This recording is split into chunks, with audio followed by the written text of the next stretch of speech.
दोस्तों यूँ तो तारीख में राजा रानी को लेकर बहुत तरह के किस्से कहानियाँ मौजूद हैं। आज हम आपको एक ऐसी रानी की हकीकत बताएंगे जिसके बारे में सुनकर आप हैरान नहीं बल्कि सोचने पर मजबूर हो जाएंगे कि आखिर ये सब कैसे हो सकता है। दोस्तों हम बात कर रहे हैं रूस की रानी कैथरीन द ग्रेट की। इन्होंने अपने महल में सैकड़ों गुलाम पाले थे। रानी के हर छोटे बड़े काम के लिए कवारे जवान तैयार रहते थे। रानी ने इन जवानों को अलग अलग कमरों में तरह तरह के काम दे रखे थे। खास बात तो यह है कि रानी के महल में कोई भी सेवा करने वाला नहीं था। रानी अपने निजी कामकाज भी गुलामों से करवाना पसंद करती थी। किसी और कहानियों पर नज़र डाले तो रूस की रानी कैथरीन द ग्रेट सेक्स की ऐसी भूखी औरत थी कि इसने अपने पूरे महल में नौजवान मर्दों को रखा हुआ था। आलम यह था कि रानी ने मर्दों से अपना निजी काम भी करवाया करती थी। कहा जाता है कि कैथरीन द ग्रेट और इनके हमद पीटर के दरमियान अच्छे तल्लुकात नहीं थे। रानी की बायोग्राफी। कैथरीन द ग्रेट प्यार, सेक्स और पावर में इस बात का जिक्र है 8 सालों तक दोनों का कोई तलक नहीं रहा और अवाम के दरमियान पीटर की मर्दानगी को लेकर बातें उठने लगी थी। दोनों के दरमियान तल्लुकात इस कदर कमज़ोर हुए कि पीटर अपने महल में रंगीनियों में डूब गए और कैथरीन द ग्रेट अपने हिफाजत करने वाले गुलामों के साथ रंगीनियों में गुम हो गई। इसी दरमियान कैथरीन ने अपने पहले बेटे पॉल को जन्म दिया और अफवाहें ये उठने लगीं कि पीटर ना मर्द है और ये बच्चा कैथरीन और इनके गुलामों का था। हालांकि कैथरीन ने बाद में कई प्रेमी बदले और फिर 3 और बच्चों को जन्म दिया और हर बार पीटर की नामर्दगी पर सवाल उठते रहे। पीटर और रानी के दरमियान कैथरीन के प्रेमियों को लेकर कई बार लड़ाई झगड़े हुए और ये लड़ाई झगड़े महल के बाहर भी सुनाई दिए जाने लगे, लेकिन कैथरीन अपने प्रेमियों से दूरी नहीं बना पाई। तारीख को लिखने वाले लिखारी ने इस बात का जिक्र किया है कि रानी ने महल के पास सेक्स सैलून बनाया था। रानी के अजीबोगरीब शौक थे और वो अपने गुलामों के साथ तल्लुकात बनाती थी। रानी की मौत के बाद जब इसके बेटे पॉल ने महल की छानबीन करवाई तो रानी के महल के ठीक बराबर में एक छुपा हुआ सैलून मिला। यहाँ पर सेक्स मसाज करने वाली कुर्सियाँ मिलीं। इन कुर्सियों पर मसाज करते हुए औरतों और गुलामों की मूर्तियाँ बनाई गई थीं। कहा जाता है कि यहाँ पर अपनी ख्वाहिशात को पूरा करने के लिए बैचलर पार्टी करवाते थे, जहाँ जवान लड़कों को पार्टी करने के लिए बुलाया जाता था। रानी इन गुलामों के साथ तल्लुकात बनाती थी और अपनी ख्वाहिशात को पूरा करती थी। रानी ने पहले इसको पीटिट हर्मिटेज का नाम दिया था। रूस में म्यूजियम में रखी मूर्तियों वाली मसाज कुर्सियाँ इस बात की गवाह है कि अपने खवंद और प्रेमियों के बावजूद रानी कैथरीन अपने अजीबोगरीब शौक रखती थी, जिसे पूरा करने के लिए वो हर तरह की कोशिश करती थी। दोस्तों आप लोगों को बता दें कि कैथरीन की पैदाइश सन 1729 में यूरोप के इस इलाके में हुई थी जहाँ आज पोलैंड नाम का मुल्क मौजूद है। कैथरीन का असल नाम सूफी हुआ करता था। वैसे तो कैथरीन की पैदाइश एक शाही ख़ानदान में हुई थी, लेकिन इसके बावजूद इस दौर में कैथरीन के घर के हालात ज़्यादा अच्छे नहीं हुआ करते थे। इनके घर में पैसों को लेकर काफ़ी मुश्किल रहती थी, लेकिन फिर किस्मत से कैथरीन की शादी रूस में रहने वाले पीटर नाम के शख्स से कर दी गई, जो बहुत ही जल्द आने वाले 2 रूस का राजा बनने वाला था। इस शादी के बाद कैथरीन रूस में आकर रहने लगी और वहीं पर इनका नाम सूफी से कैथरीन कर दिया गया। इसी नाम से ये तारीख में हमेशा के लिए मशहूर हो गई। लेकिन कैथरीन की ये शादी ज़्यादा कामयाब नहीं हो सकी। लेकिन ये शादी तो सिर्फ नाम की शादी थी। लेकिन कैथरीन का खावंद रूस का राजा बहुत ही पागल आदमी था। इसे अपनी खूबसूरत बीवी से कोई लेना देना नहीं था, क्योंकि वो पूरा दिन शराब और नशे में लड़कियों के साथ अयाशी में ही डूबा रहता था और जब कभी होश में रहता तो अपनी सल्तनत पर जुल्म किया करता था, जिसकी वजह से इसकी सल्तनत में रहने वाले लोग भी इससे काफ़ी परेशान रहने लगे थे। दूसरी तरफ खावंद का सुख न पाने वाली महारानी कैथरीन बिल्कुल अकेली हो गई थी और आखिरकार अपने हमद पीटर के इस रवैये को देखकर अपने महल में ही मौजूद 2 ऐसे लोगों को आशिक बना दिया था जो इनके लिए सीक्रेट थे।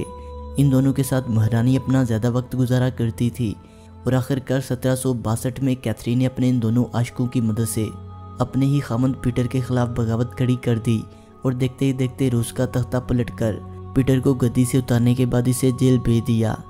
जेल में डलवाने के कुछ देर बाद ये खबर आई कि महाराजा पीटर अब इस दुनिया में नहीं रहे। कुछ लोगों का ये मानना था कि कैथरीन ने अपने आशिकों के साथ मिलकर महाराजा को मरवाया था और ये बात एक हद तक सही भी थी, क्योंकि महारानी कैथरीन अपने खावंद पीटर से बहुत ज़्यादा नफरत करती थी। इनका मानना था कि इसने इनकी ज़िंदगी को दोज़ख बना दिया था।